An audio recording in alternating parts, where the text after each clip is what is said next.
Hi students of class 12 CBSE. The lesson is a poem, An Elementary School Classroom in a Slum. An elementary school classroom in a slum. Have you got me? This is the lesson. Second poem. The poet is Stephen Spender. Have you heard his name? Stephen Spender. And the title of the poem, An Elementary School Classroom in a Slum. What does it indicate? What section of people is the poet talking about? You guess it. You know it also. Stephen Spender, I give you his background. Why did he write this poem? There is a history behind this. Stephen Spender was a socialist. He leaned on the left movement, and in 30s, I think 1930s, 40s, there was a currency in the Europe. There was a fashion in Europe, tendency in Europe to follow the leftist ideology. Many politicians, even in India, even after independence, up to 80s, many politicians, it was a fashion in those days to call themselves socialists or leftists. Stephen Spender was also a socialist, and in his poems, in his stories, we feel that he had concern for the downtrodden sections of the society, poor, unprivileged people who were at the bottom of the society. He always championed their cause and fought for them and raised their voice. So this poem, An Elementary School Classroom in a Slum, is such kind of poem. In this poem, there is a school in the slum, and the poet very vividly describes the conditions of the children in that school, under what condition they live, how they attend their classes, and what is the quality of education, the condition of education that they receive. But one thing is more here, that before a child goes to school, he starts from his home. If he comes from a poor family, he is already disadvantaged. He is unprivileged. And because he comes from a poor family, his performance in the school is also affected. And this poem brings this out. Now students, first of all, I would like to recite the poem for you. Thereafter, I will give you stanza-wise explanations. Are you ready? Here we go. Far, far from gusty waves, the children's faces, like rootless weeds, the hair torn round their pallor. The tall girl with her way down head, the paper-seeming boy with rat's eyes, the stunted, unlucky heir of twisted bones reciting a father's gnarled disease. His relation from his desk. At the back of dim class, one unnoted, sweet young, his eyes live in a dream of a squirrel's game in tree room other than this.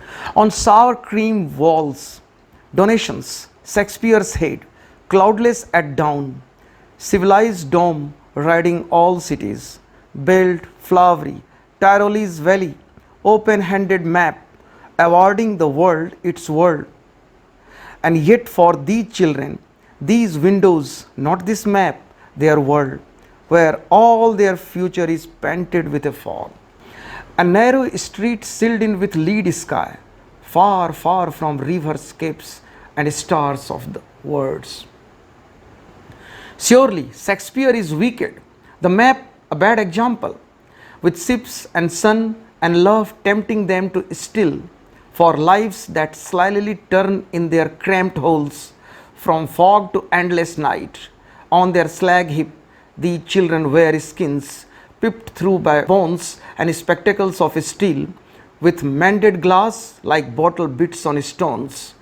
All of their time and space are foggy slum, so blot their maps with slums as big as doom.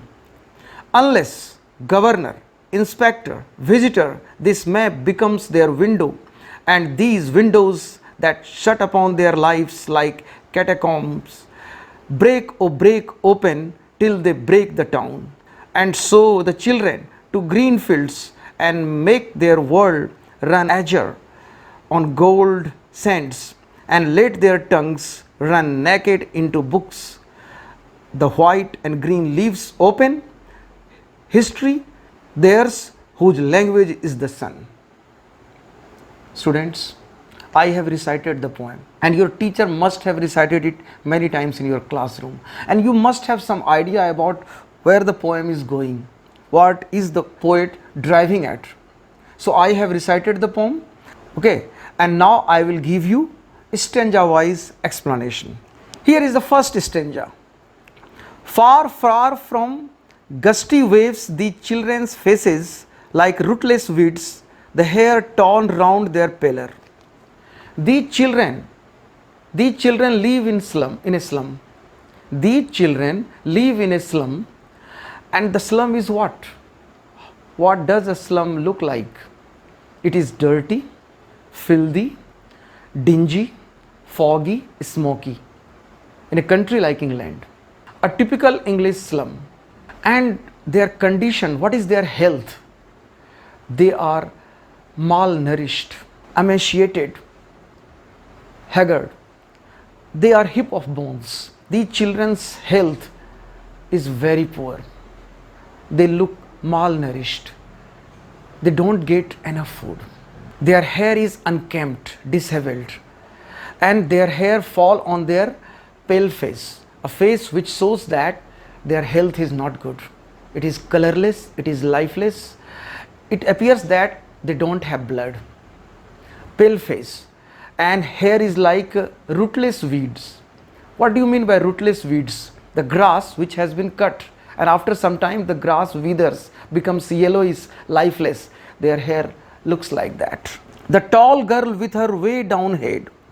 There is a tall girl in the class, and she looks worried. She is depressed. She is hanging her head all the time. It appears that loads of worries sit on her head. She is lost in the sad thought. She never smiles, and she looks depressed, and so many problems are haunting her, plaguing her. So her head is bowed down and she looks completely worried. The stunted, unlucky heir of twisted bones reciting a father's gnarled disease. There is another children. It appears that the boy is suffering from polio or arthritis, and which he has inherited from his father. His father must have polio or arthritis. There are knots all over his body, bumps all over his body on the bones, and they indicate that the boy has arthritis. This is what his father has given him. And what he is reciting that disease. His mind is not on the lesson. His mind is on his problem. He is not comfortable. He is diseased. He is not healthy. So he is the inheritor of his father's disease. But there is one exception in the classroom.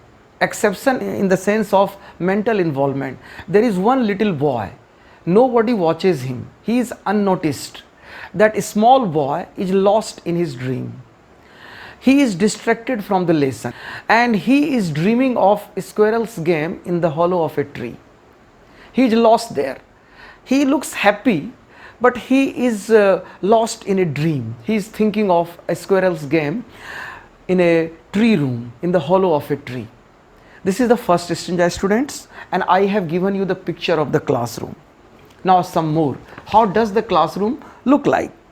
On sour cream walls, donations, Shakespeare's head, cloudless at dawn, civilized dome riding all cities, build flowery Tyrolese valley.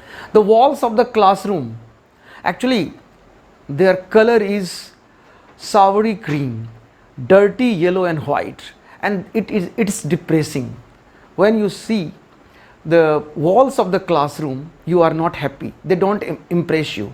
But walls are decorated. They have pictures of Shakespeare, Tyrolese valley, maps, and all beautiful things. And there are the pictures of the cities and towns with domes, large buildings dominating the landscape. But they are not relevant to the children. Children don't believe them.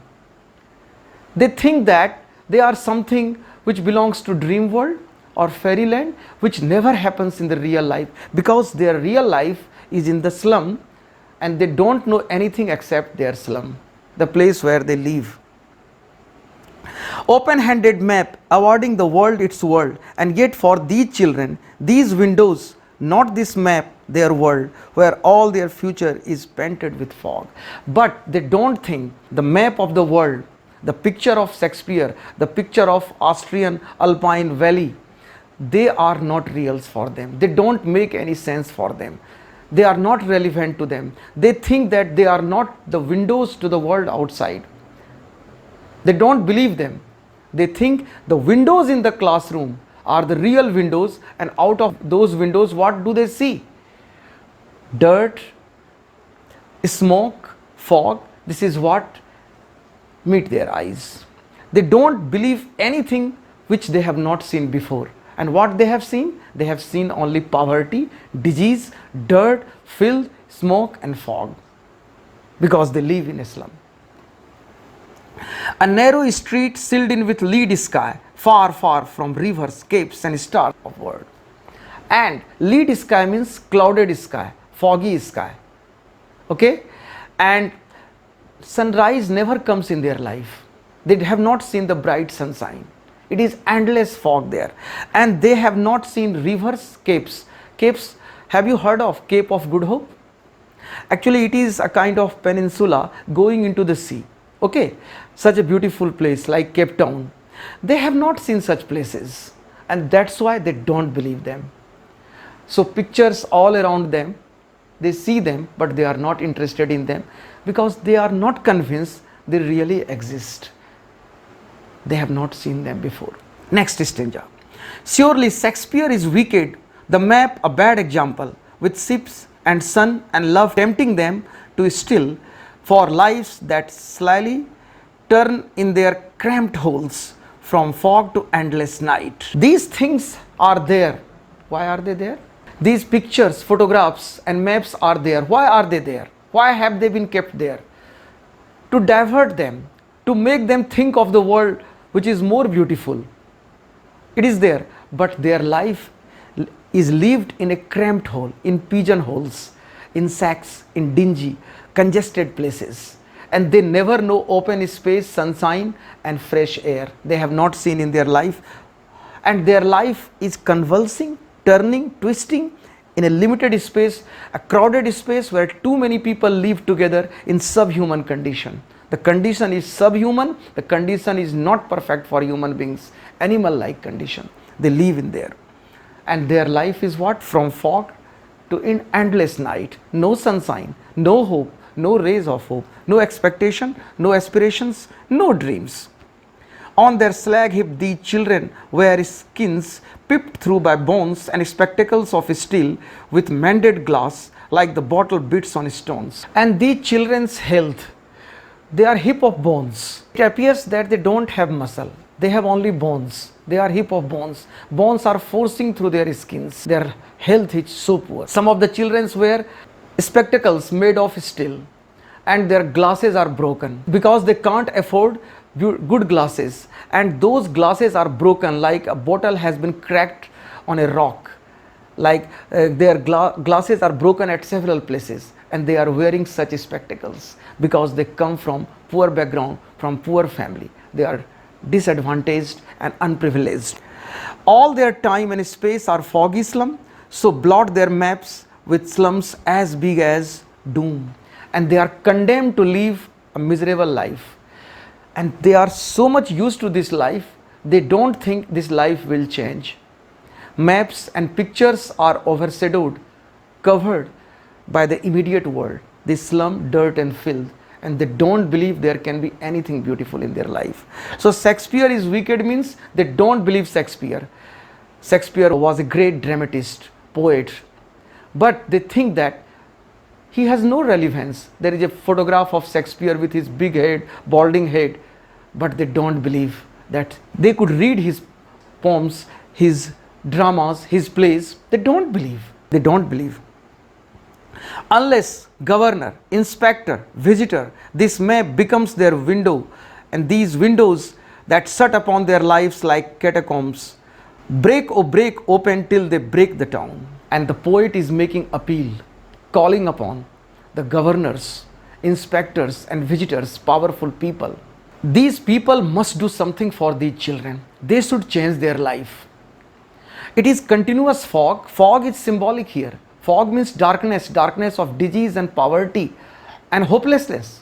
Unless they change their world, change the system of education, make them rich, give them all the facilities, take them out to the world outside. And these children who are living in cramped holes like underground graveyards, unless these children are not taken out, their life is not changed. These very children will dismantle the system which is tyrannical to them, which is unjust to them. They need social justice. They need a fair treatment. They need good education, good life, good health, good food, all kinds of facilities enjoyed by others. And it is their just demand. Let the children run on beaches under the sunshine and let them read history. Let them develop their language, which is strong and bright like sunshine, and let the sunshine shine on their life. Let there be sun over their heads. Let the fogs and smokes end from their life. Let their life be bright, knowledge, health, prosperity, everything. They have a right to these things. Unless this happens, they will rise in revolt and there will be revolution. So poet wants that unless it is too late, something should be done for these children.